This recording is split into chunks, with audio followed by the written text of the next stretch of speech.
podcast from Drew and Mike is, I think it's really cool, and that is what I wanted to say.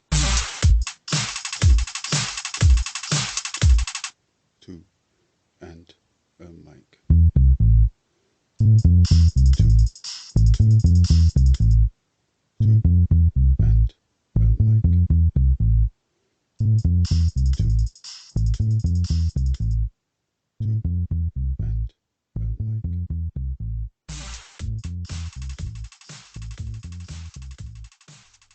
Having an opportunity to listen to someone involved directly in politics at the grassroots level is great. We all see how politics shapes the world around and way beyond us, but it's at the local level that we can directly live and experience it. For example, many people saw the war in Syria as a news item, a vague and distant developing story. They knew there was a refugee crisis, and they decided it wasn't for them. Nah, don't need them, not my problem. I have enough stuff to contend with. But the politics of our Western nations have been exploiting, manipulating, destroying, torturing, killing, robbing, pillaging, raping and beating indigenous peoples the world over for centuries. Is it a wonder so much of the world is currently experiencing conflict? Clearly the West is not the only evil, for no nation alone has a monopoly on mistreating others and claiming superiority where none exists. This isn't revisionism either, and nor is it apologizing or justifying violent terror and terrible responses served upon innocent people. Crimes should be recognized and punished accordingly. Recognized and punished accordingly. On the other hand, many people realize that fellow humans come because they need support, food, a way to live and develop, and that's what is happening in Reinickendorf. And this is also what Hinrich talks about at the beginning of our talk. We also talk about climate change. We talk about the taint of extreme political positions on social divisions and in general social regression in Europe and beyond. There is such a need to change direction. It is very clear that if we continue upon this path, we will not be able to avoid universal tragedy. Even if some people feel they will benefit regardless, any benefit they experience will be very short-lived. It doesn't have to be this way at all. I'm very thankful to Hinrich for taking some time out from his very important work to come and talk to me, and I'm already looking forward to our next chat. Hinrich, thank you very much for joining me. It's a pleasure to have you. Good morning, and thank you for having me. Yeah, you are the first actual politician that I've had appear. So I've had lots of like me, sort of amateur politicians, people who have studied politics, but you actually live from politics. So thank you very much for taking the time from your busy schedule.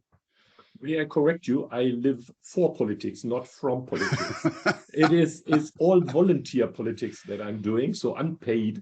Ah, really? Okay. So not the full truth, because for this engagement in the local parliament, we get some, it's not remuneration, it's a compensation. So they give us about €1,000 a month for all the expenses that come along with spending so much time on afternoons and weekends. Okay, all right, fine. All right, so I'm almost correct then. Yeah, okay, fair enough. Thanks, I'll get away with that. You're very kind, Hinrich. But yeah, so we had the pleasure of meeting at this wonderful Amnesty International event where they gave out their Human Rights Prize for the 11th time to the Ethiopian Human Rights Council. It was a wonderful evening, wasn't it? Yes, absolutely. I enjoyed it very much as well, because obviously it was a difficult situation, because everyone is thinking about war in Ukraine and human rights defenders under pressure. And sometimes we maybe over the situation tend to forget many other situations. So Ethiopia is one of them, and to highlight them at that evening, which I found very powerful, with the laudatio from United Nations High Commissioner Representative for Human Rights Defenders, speaking on behalf of us And the group is a really fantastic group in Ethiopia. They do work against all odds, with a lot of pressure against them personally, and so it was a good thing. And there was a lot of crowd, and even the after show party, lots of talks going on. So I enjoyed it. Yeah, and Dan, who sort of accepted the prize, was such a humble person, considering the work that he does. Everybody there was was in awe of what he and his team have had to put up with, the circumstances under which they have defended human rights in Ethiopia. And yet he was very humble, and he almost couldn't believe that he had a standing ovation from the crowd, and that's so great to see. Actually, we traveled him through Germany after this event. So Amnesty is doing a lot of different cities, little events to bring him to the forefront. And we had our annual general meeting of Amnesty International Germany following that in Cologne. And he sort of stood up and spoke to the total group. It was good again. Yeah, I could imagine. So, wonderful work that you do, but I mean, it shows that you are, extremely committed to a number of, very worthwhile causes. So let's jump into them a little bit, because you've also mentioned a campaign, Willkommen in Reinickendorf. So welcome to Reinickendorf. For people who are not from Berlin, could you explain a bit about Reinickendorf, and then maybe what your campaign is as well? As some of you may know, Berlin is divided into 12 boroughs. So there is a little administration locally with a Rathaus, where there is a little parliament of 55 parliamentarians in each of the boroughs. And we do the local politics. Then if you look at the total of Berlin, it's one of the federal states of Germany. So it has a we call it Abgeordnetenhaus, which is the Parliament of Berlin. And so whatever we are doing needs to go in close cooperation with this Abgeordnetenhaus. So they set, for instance, the budget, give us money for Reinickendorf. And Reinickendorf is the northernmost borough of Berlin. We call it the green north of Berlin, obviously with a hindsight that I'm representing the Green Party, but it is very green. It has lots of water and forest and little villages within the compounds of the old West Berlin.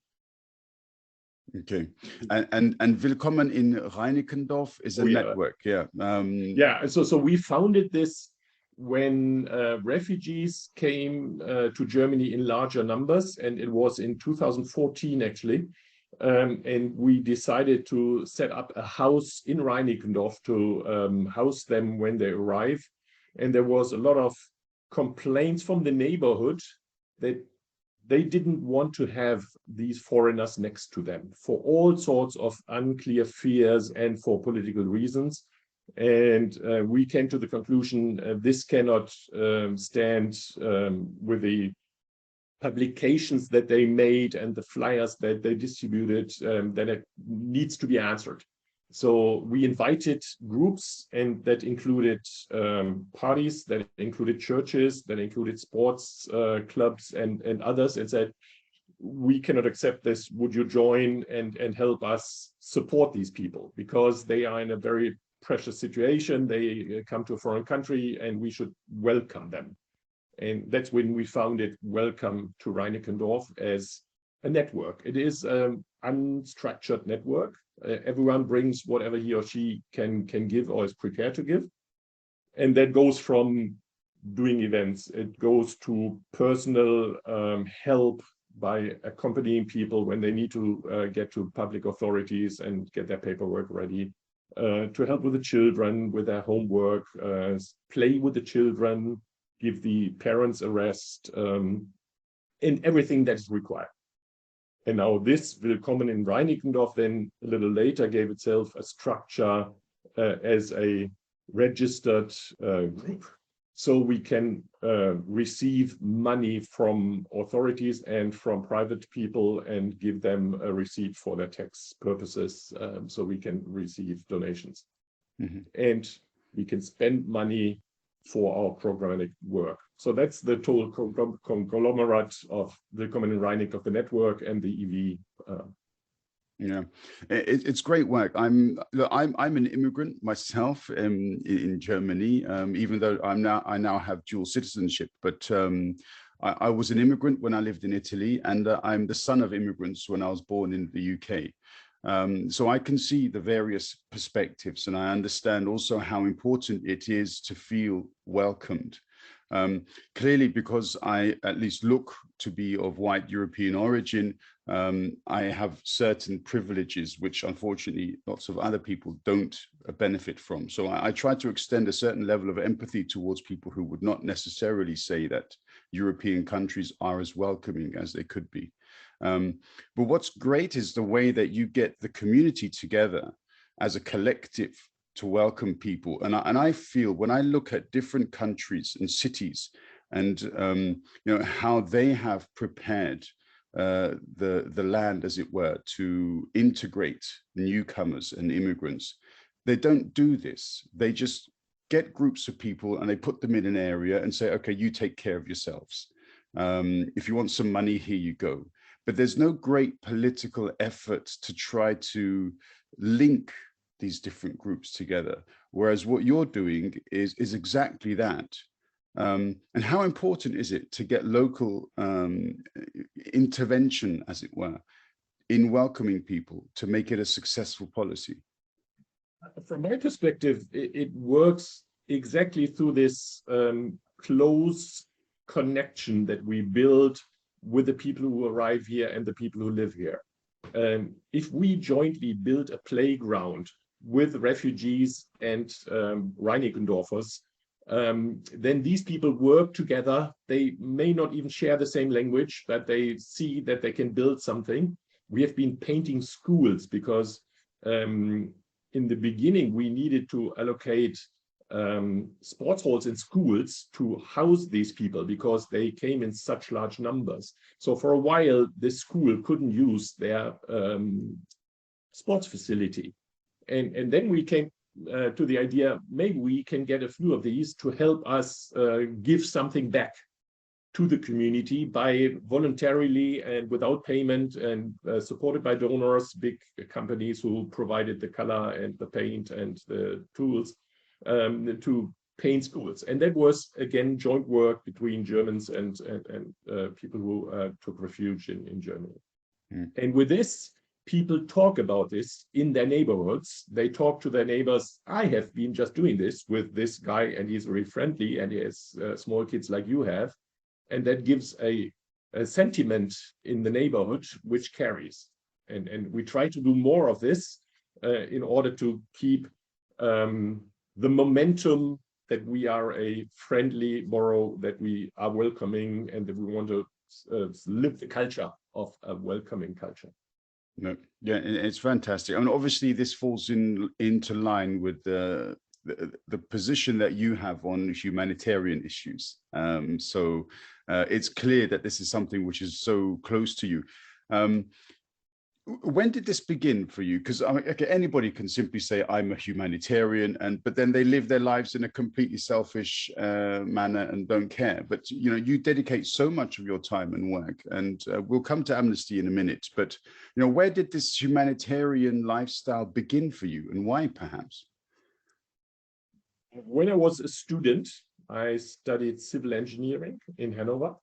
I needed to do practical training for my studies, and I decided to do this abroad. So my first stint went to South Africa.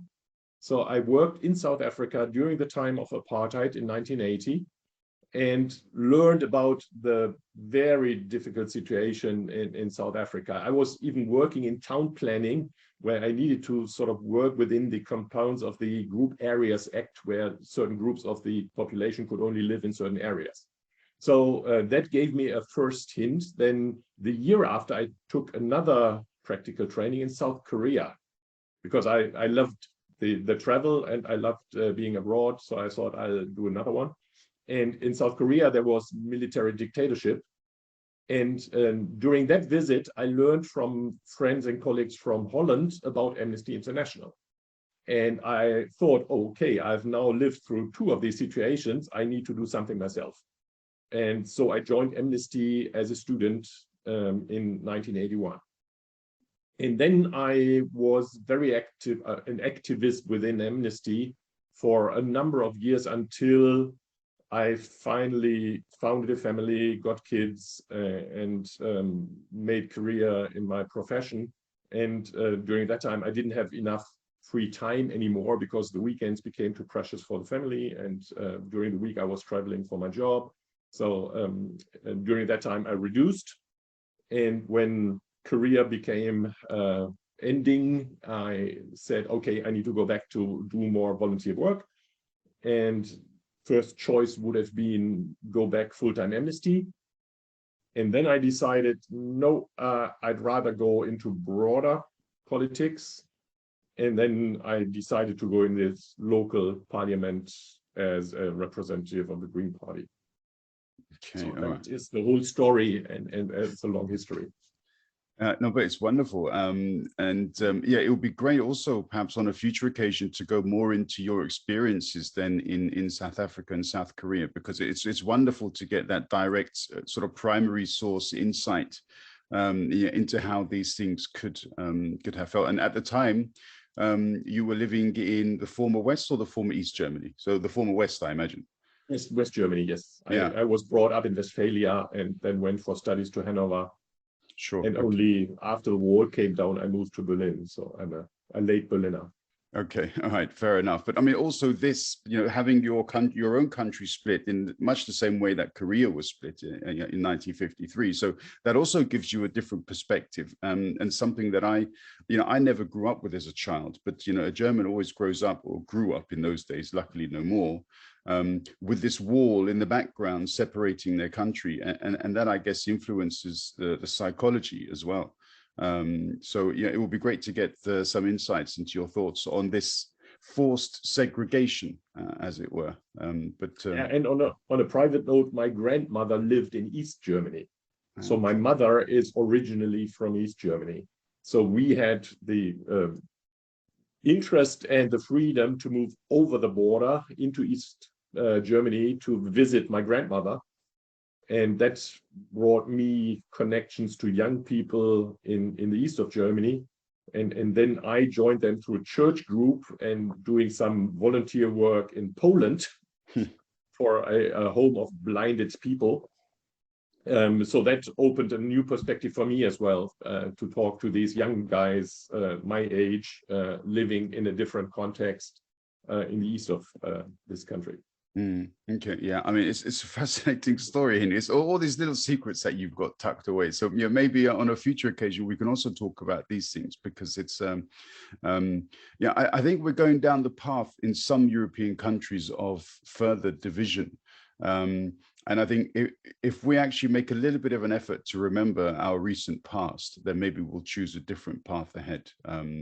But yeah, if that's okay with you, in the future, we can come back and talk about those things too. Yeah, so, okay, Amnesty. So you are still involved with Amnesty International. Yeah, how much time can you dedicate to Amnesty, and what kind of things do you do there? The time I'm investing depends a little bit of the time of the year. I'm leading a small group in the German part of Amnesty International that looks after international politics for the German section. So as you can imagine, there is some 58 sections globally. And in order to be one movement with many voices, we need to agree on what is the program and what is the funding and what is the things we want to jointly do, and what goals can we reach. And so I'm working to represent the German voice within this global context through a little group of 15 people that we look in all international communications and make sure that we have answers from the German side to enter into the debate. There is a parliament in Amnesty. It's a democratic organization. So I'm representing Germany's section at this year's Global Assembly, which is then roughly 100 people deciding on anything that needs to be globally decided on. Okay. So that is my one role, and the other role, you have met me at this event. I was the spokesperson for the Board of Trustees of the Foundation Human Rights, Stiftung Menschenrechte. So we've decided to put an operation in place where we ask people to part with some of their wealth, put it in the bank, and the proceeds of this money we invest in human rights work. And with being more specific, we invested in human rights defenders support. So we look into projects, start point, end point, and trying to reach a certain goal. And we help fund people's operations across the globe to support them where people are on the front line, knowing that we in Germany are in a very privileged position, that we have some fights to fight in Germany as well, of course, but not as at such high risk like the people we supported in India, in Mexico, in Chechnya, in Eastern Europe at large, lots of groups in Russia and Donbass for the situation right now. So trying to give them money to keep their operations going or make certain projects they want to do. Okay. And the Human Rights Foundation, or as you've written, Stiftung Menschenrechte, this is a separate organization to Amnesty. It's a separate body, it's a separate group, yeah? It must be, because from the foundation legislation in Germany, it needs to be totally separated. So it's an own organization. But in our statute, it reads that we support human rights at large, human rights defenders more specifically, and that we obviously in support of Amnesty International as well.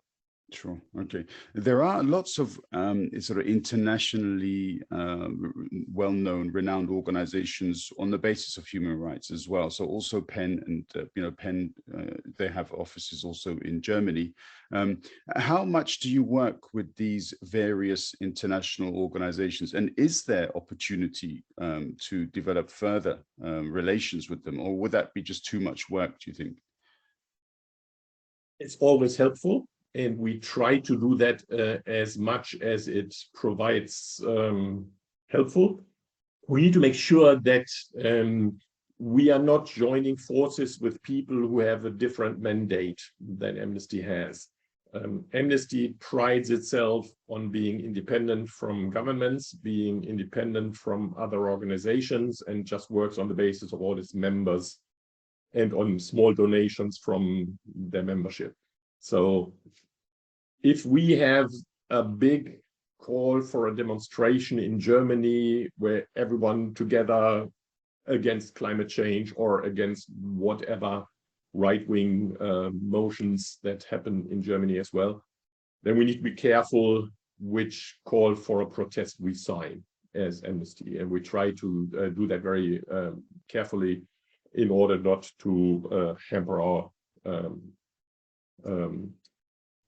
vision as much as our standing in public. Okay. So having said that, it always helps if you look at the people who are doing the same stuff as we, like Human Rights Watch and others.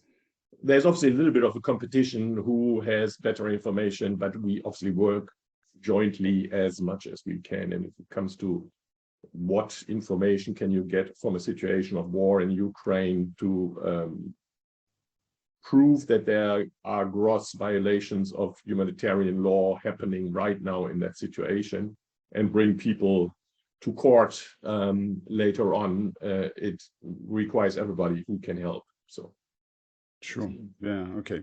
And the Global Assembly, I mean, how often does it take place? And do you also have to elect a board to manage the decisions? Yeah, how does that go? Yes. So it used to be biannually. When I first did this in 87, 89, it was biannually, and now we change it to an annual cycle because we came to the conclusion that the world is moving too fast to only come together every second year with all sorts of problems to get to a global yearly cycle. for instance, now at times of Corona, we do this online, which is not the best way to do parliamentary work. Yes, we elect a board, international board, it's called. And that is some 9 to 13 people. Some of them are co-opted, so 9 elected. And they steer through the year. But with this move to an annual cycle, we have decided that we have standing representatives that can be called at any time during the cycle to take important decisions. So every country has 1 vote. So we have a council of 56 global assembly standing representatives who can take decisions ad hoc if we need be. But the meeting takes place once a year. Okay, all right. And this year, unfortunately, only online, which I hate because it's not the same as meeting these really interesting and engaged and activist people in person where you can draw a lot of power from. Sure, and I imagine inspiration is involved in the power that you're referring to. I mean, what kinds of topics do you decide then? So, I mean, are these sort of general policy issues? Do these reflect specific issues in specific countries? How much do you get involved into the detail, or do you, for example, simply mandate a country to do, or a group to do certain kind of research into an issue to report back? I mean, how much detail does the Global Assembly go into? Quite a bit. So last time round, we decided on a new 10 years plan, which is a very enthusiastic undertaking to foresee the next 10 years and say, how do we want to invest our energies and monies the coming 10 years? And what goals do we try to achieve, and try to put numbers against the goals? And so that was a big piece of work. Now we are in the cycle to implement this 10 years plan. And already it becomes clear that certain adjustments potentially need to be made, and we need to take further decisions going down that path. At the same time, and now I'm going back to my history, at the early years of my Amnesty involvement, we needed to take a decision. Would we adopt as prisoners of conscience, which is this Amnesty concept to look at the individual at risk, because they were put in prison because they were homosexual? There was a huge debate in Amnesty because people in the global south said, when we put this as official Amnesty policy, we can close down in my country. Black Africa totally objected against this being an Amnesty mandate. Now, looking from today, this sounds ridiculous. We cannot even think of that one could potentially have such a position. But it was a battle that was fought in the Global Assembly at that time. It was then called International Council Meeting. And further sort of expansion of the mandate, like, is the work against climate change, has that anything to do with Amnesty? And there were people who said, no, that is different. Organizations shall be done by Fridays for Future and others. And we said, but there are gross human rights violations involved. The right to water, the right to well-being, the right to land, because water will rise and people will lose their islands and so on. So we said there is a close connection between human rights violations and the climate change. And we need to work on our side, the Amnesty side, on the human rights part of the climate change and the work against it. And this year we have another funding of Amnesty, as I said earlier, is from little donors that give regularly money, but we obviously are always in need for more money to put more program in place in all parts of the world. In order to raise more funds, there is options to get dollars from international organizations, UN organization, United Nations Refugee Council, for instance, offers money for bona fide organizations who make program. Should we accept such money? We have stated clearly we do not accept government money because we are independent of governments. Now, is this whitewashed or greenwashed by put to the United Nations, and we then receive it from the United Nations, but it is government dollars in essence, taxpayers' money. So should we accept that? Is it good enough if it comes from the European Union, which is even more direct government money? So that is a decision we need to take. And obviously there are lots of sections of Amnesty in need of more money, and they tend to be positive. And then there are the old age Amnesty people that said, no ways we can do this because it would hamper our global picture. We are independent and we need to be independent. Such decisions. Okay, so there are going to be some heated debates at this year's Global Assembly. Absolutely.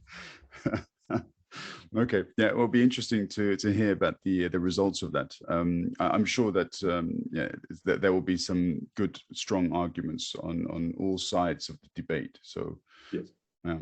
Okay, you mentioned climate change there, and also the UN. So the UN has these sustainable development goals, which none of them are going to be actually achieved by 2030, the way things are going at the moment, which is perhaps in some ways it's a joke, in other ways it's the worst joke in history, because this is our future that we're talking about.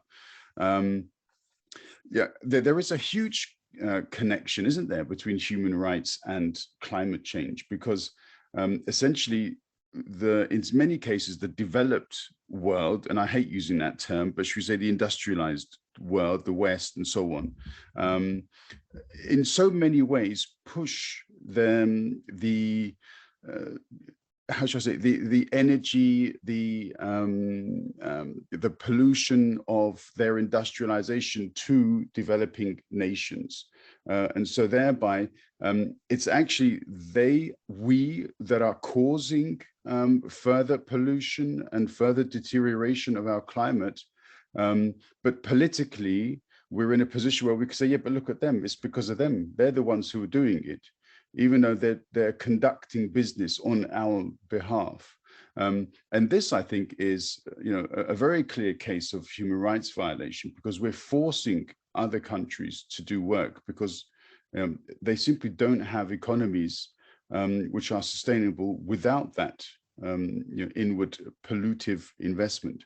Are there perhaps campaigns which are considering a system or a framework which can prevent this kind of globalized, how should I say, passing the buck responsibility?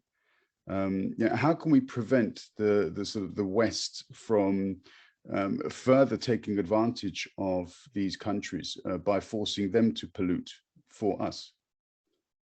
Very broad, very interesting question.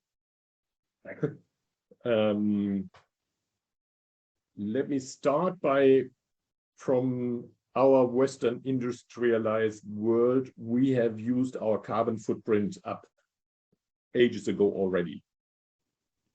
And now we try to educate the rest of the world that they cannot get the same footprint because we have used it all up, and they shall develop other ways, but without carbon footprint, which is unfair in all respects. At the same time, the survival of the planet depends on that we get this all jointly organized, that we reduce immediately now on a very large scale our footprint.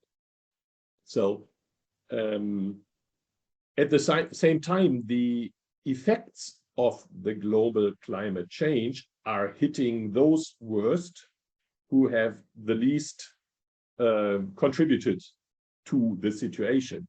So the people in the Pacific who are losing their islands due to increased ocean levels, they have never polluted at any rate to come to that effect. At the same time, they lose their place of living and need to be relocated. Now, where do we offer them space to build their living in the future, and do they want to go there, and how do they want to live in the future.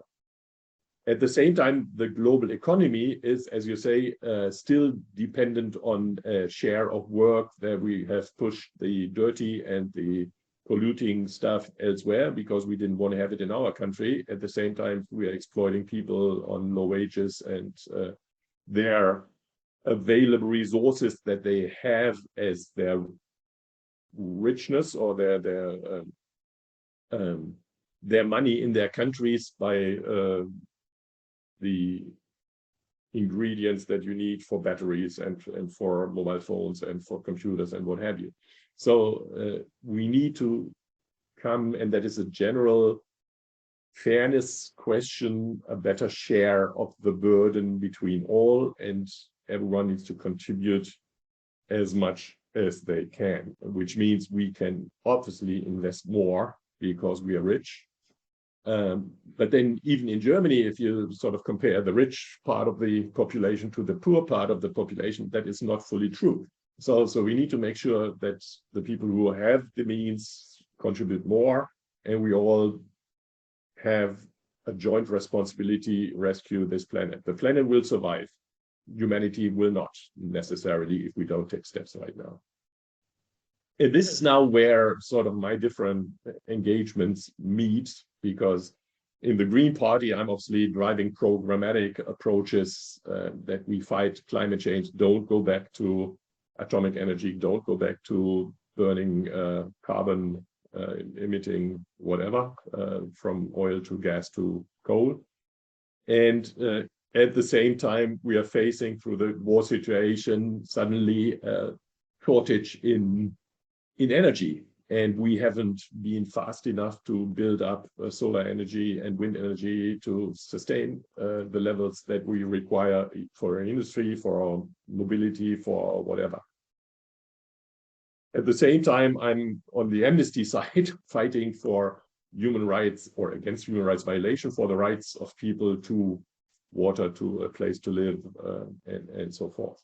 So that all comes together at a juncture right now, which makes it very interesting, lots of work and lots of energy required from everybody to get it in the right direction, which means influencing other people who still don't believe, don't know, don't accept that they are part of the problem and should change from what they eat, how they travel, how far they travel, and so on, and how they heat their buildings. That was a broad answer, right? No, it was a broad question, so that's fair enough. Yeah. I mean, I know it's the role of politicians to lead. I know it's the role of sort of research institutes in Germany and universities in other countries to innovate, to come up with creative solutions.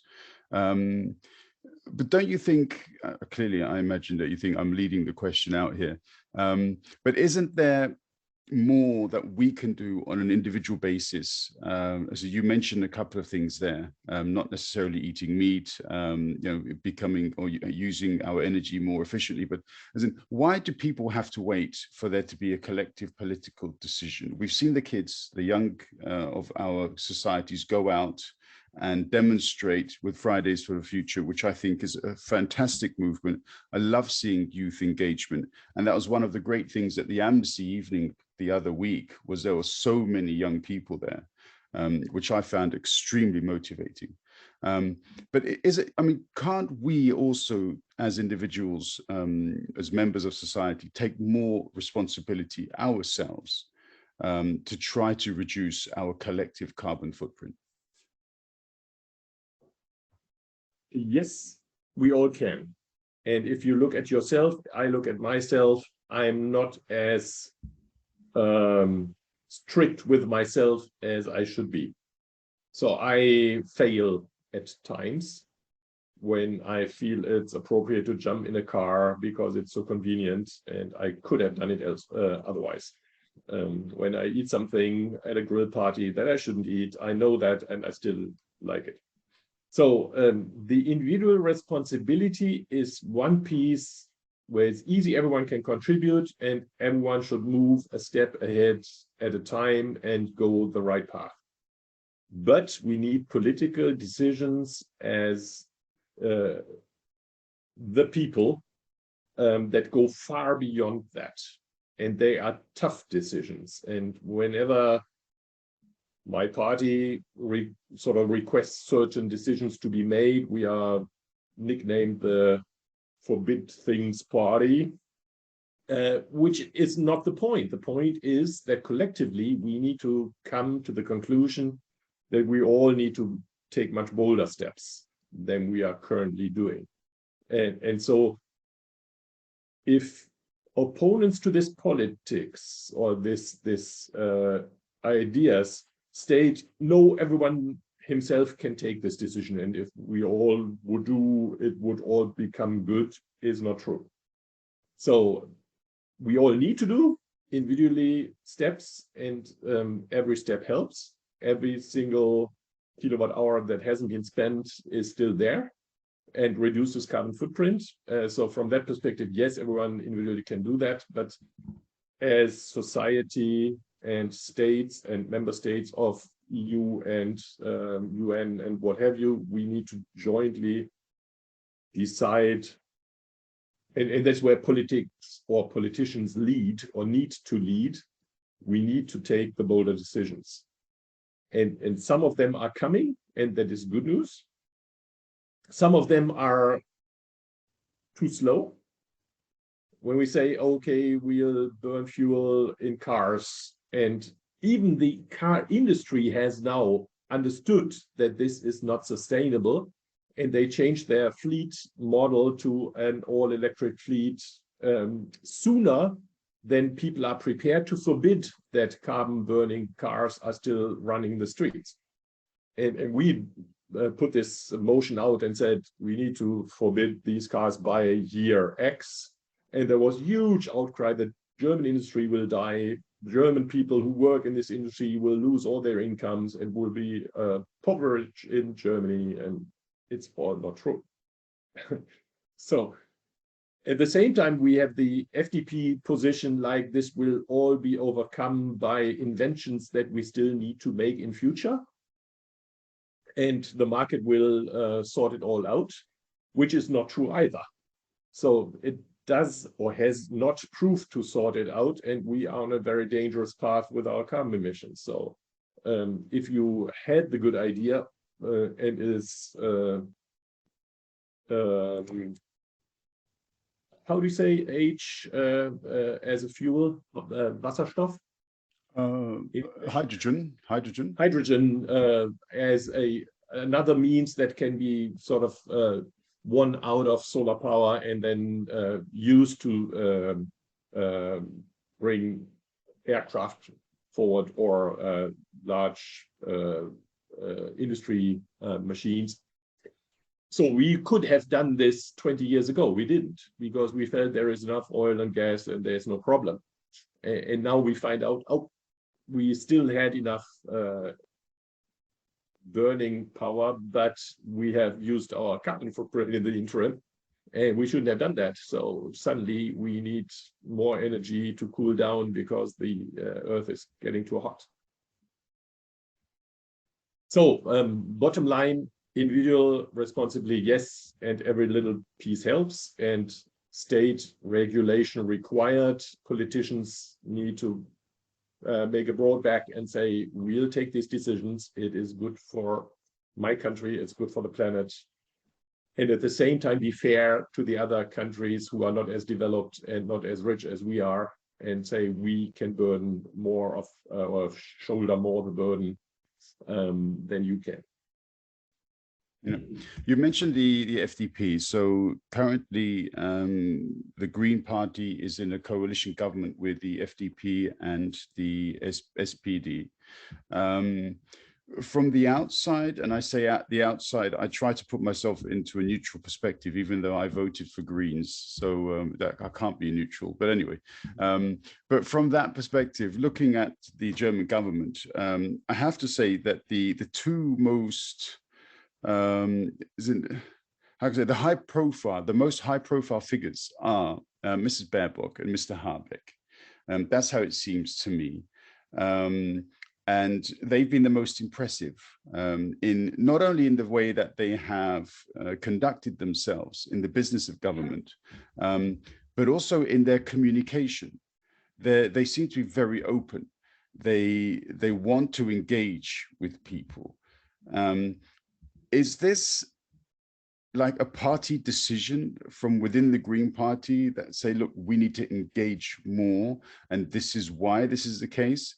Or is this also simply a question of personality, that the people within the Greens are just generally more human or community facing? And we'll just go with that, because otherwise I'm throwing too many broad questions at you, and that's not fair. Yeah. So the funny thing is, even in our little borough of Reinickendorf, we are in the same traffic light coalition with FDP, SPD, and Greens. So we experience this on a daily basis, that they come from a totally different background into this coalition. I am very proud that the Greens currently, from the outside, are seen as the drivers in this coalition at the federal level, sometimes even at the borough level, that we take pride in taking bolder steps and explain it, because we only get majorities of the vote if we can explain what we do. So we need to take the voters alongside with us. And if you look at the polls, then you see it pays out. So people trust that these Greens, they are sometimes maybe too green for many people, but they obviously take the necessary steps, and they can explain why they do so. And that applies to Robert as much to Annalena, that they are very clear on why they travel, where they go to, and what is required right now. And it is tough decisions. I am a peace activist all my life, and buying weapons is something I couldn't think of as something I would ever support. At the same time, when you find yourself or put yourself in the shoes of the people of Ukraine who self-defend their country, who would you be to tell them, we don't want you to self-defend, give up and let the Russians rule you? So if I would be in the same position in Germany and decide on 100 billion for Bundeswehr and defense and NATO contributions, would I really want this? No, I think, I'm a fan of Costa Rica. They live without an army since '53, I think. So couldn't we survive on this planet without all this craze to put money that we, for instance, would need for fighting climate change, as opposed to building weapons that we don't want to use ever? So bottom line, proud about the people who represent my party, and I think we have sent the right people in the right positions, which was not clear from the outset, as you know, when it came to who gets what post and who is the potential candidate for chancellery and who not. And now we find out, even with the foreign office, we obviously chose a lady who many people from the outside said she is not capable of doing this. And now everyone is a proud German saying we have a very prominent and outspoken, if you heard her speak in front of the General Assembly of the United Nations, it was standing ovations. So people really got it. Yeah, and I'm a big fan of Mrs. Baerbock. I think if any of the other main candidates had done any of these small things that Mrs. Baerbock had unfortunately felt the need to apologize for, nobody would have mentioned it. As in, there wouldn't have been any inches in the newspapers about these issues. But I think that there are sort of industrial concerns within Germany that have a real fear of Mrs. Baerbock, because she means change. And I think the Green Party means change. And this is why they were concerned about them. And so they tried to attack her reputation with these, crazy stories. And it's a shame. But I mean, I see a very good future German Chancellor in Mrs. Baerbock too, and well, I'm hoping that will be the case, because we need to have a revolutionary form of politics to generate the change that is necessary for our future. And now could be the lead question as, do we get to re-election soon because we messed up in the first place? Yeah, I mean, yeah, absolutely. But I mean, there's another question. Another interesting question is because I mean, the FDP and the Greens aren't necessarily sort of natural partners in many ways. And yet it's working somehow, sacrifice for the greater good and so on. If we look across the German border into France, at the weekend, we saw that Macron lost his majority in parliament. This will in some ways make it difficult for him to push through his agenda. And we know that France internally has quite a few problems as well. How is it that Germany has managed so well over the last few decades? And I mean political stability, I mean economic growth, I mean, generally successful social cohesion as well, within a coalition framework. And yet other European countries like France, like the UK, for example, don't necessarily consider coalition governments to be stable. What's the key for it in Germany, do you think? Well, first of all, I think there are different voting election systems in different countries, which are part of the problem if you sort of refer back to the UK with their majority gets it all, which tends to lead to standoff to main opponents in parliament and no small parties whatsoever. We in Germany have been used to this little FDP deciding who gets the majority in the government in the end for quite some while. So there is experience in Germany how to deal with that. Coalitions are never good for the single party because it means compromise and you need to give away some of your main goals to others who have different goals and objecting goals at times. And if we sort of opted to give the Ministry for Mobility to an FDP guy, and he stood up and made all sorts of funny statements in his early days of office, we felt like, oh, we shouldn't have done this. So it is never easy, and the same applies locally in my little parliament as well. So you negotiate a contract, you put it in writing, and you try to think of everything that could happen the next 5 years and make sure that it is written down, we will decide this way, that way, that way. And at that point in time, at the beginning of your legislature, you already give up some of your positions. And you're beaten up by your constituencies. Your voter beat you up immediately, like, how could you dare to give that up? So it is a difficult process. This morning in one of my newspapers, there was a caricature on the Chancellery of Germany and a bubble from Scholz speaking into a telephone to Macron and saying, hey, you should get used to grand coalitions. It has worked for me as well. So suddenly in France, Macron lost his majority, now needs to find out how can he build a stable government. And the pressure is from far left and far right, which is in both ways interesting, because obviously that Marine Le Pen drew is a very bad sign for all of Europe. And hopefully the motion that we currently have in Germany with the AfD is hopefully at some point in time catching up in France as well. But they have obviously built better relations in local communities as their whatever Front National is called now. On the other hand, you could on the left side see this group of parties who decided to work jointly with Mélenchon, and he tries to be the spokesperson for this group, but all the parties try to be still independent, which could mean that the largest opposition party is still Marine Le Pen with her 89 seats. So very difficult situation, and question is, how can Macron come out of that? Or does he need to compromise regularly, which could be, or could have an effect on all of Europe?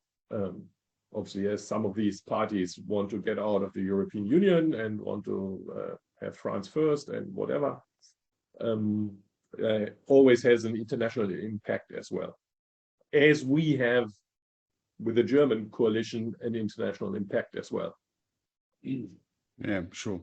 Okay, and yeah, I know you're busy, as we mentioned earlier, so if I can ask one more question. And you mentioned at the beginning that a part of the work that you do is against human rights violation, but also the growth of the far right or extreme right in some cases. And you mentioned there Marine Le Pen, who's been very popular in France for some time. So this isn't like a sudden phenomenon, all of a sudden, wow. She's, faced two head-off runoffs for president in a row against Macron. So that, once was perhaps a surprise, but twice is not a coincidence, I think it's fair to say. Generally speaking, we can see a kind of wave of right-wing growth around democratic countries. So if you talk from the USA under Trump, conservatism in the UK under now Boris Johnson, but also the Brexit vote, I think is also a reflection of, the right growth of the right wing. And also in Europe, we've seen some EU partners have introduced some laws which we would say definitely go against human rights and justice within their countries, Hungary and Poland and so on. Denmark, Austria, so also go further. Yep. Indeed. This is a worrying phenomenon. Do you think that in Germany, but also generally speaking, countries in Europe have dedicated enough attention to this growth? Because it seems to me it's happening and there's not too much attention being paid to it in the media. Nor do I see so many speeches by politicians saying, look, we've got to be careful. Should there be more debate about this growth? Or am I missing something? I'm convinced that there must be more public debate about this, and always looking at examples that show and prove that things can turn totally negative in other places, and this not to happen in Germany, and help the others to fight against it in their respective countries. Now, if you recall the Yellow Vests movement in France, that was, I think, a turning point where there was a popular movement against the governments, the ruling, whatever, we need to stand up. That could have happened similarly in Germany. It was close to it, I feel. And that could have profited the AfD predominantly and other even further right-wing parties. In order to, these ruling people are against the population, and we need to get them out of office. And wir sind das Volk, we are People. the people. So it could have happened in Germany. Now, if you look at the development of the AfD, it tends to be an East German phenomenon. And now it turns to get more radical with the latest party meeting they had. You could clearly see that Höcke is gaining momentum. So he could be one of these leaders that, similar to Marine Le Pen, gets a larger group of unsatisfied people behind him and leads a movement. And that is where we need to stand in right away, stand up and say, stop here. And currently we are feeling a little bit relieved because in the polls, AfD goes down. but it is not necessary that needs to stay the same way. So we need to be alert. When the corona, the people who were against vaccinations in corona times stood up and marched the streets, it was a very interesting mixture of people that went to the streets. And suddenly right-wing parties like the Third Way, Dritter Weg, came with big posters and joined these demonstrations. AfD jumped on the bandwagon, others did. So suddenly that could have happened and moved. Now that has gone back as well. So you see that these motions come and go, and we need to be on alert, everybody. And that is why we're trying to get organized ourselves with the democratic part of the German population to be ready to stand up wherever it needs be. Unteilbar is one of these movements that work pretty well for Germany, I think. Yeah. Okay, brilliant. And it's great to see that your social engagement will also contribute, perhaps in this case, to the fight against the spread of the right. Yeah. Yeah, absolutely. Yeah, Hinrich, thank you very much. It's great being able to talk politics. It's great being able to also talk specifically German politics with a person who is actually involved in the whole process as well. And of course, amnesty, human rights topics, which are close to my heart too. I welcome an opportunity to sit down and talk with you again in the future, perhaps after the holidays, though, when you've got everything else all done with.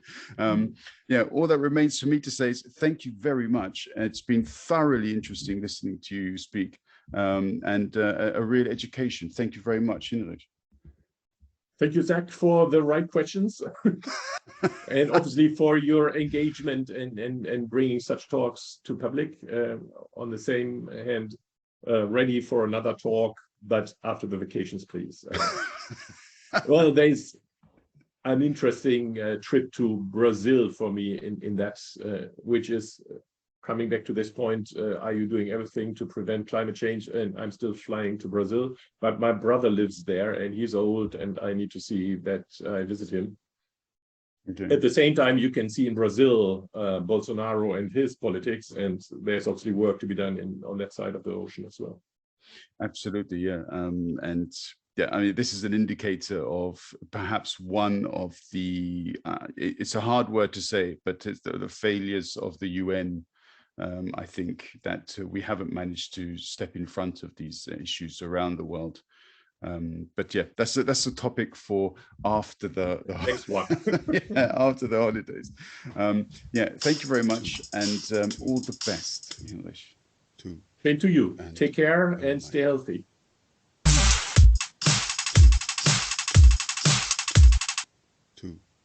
And Mike.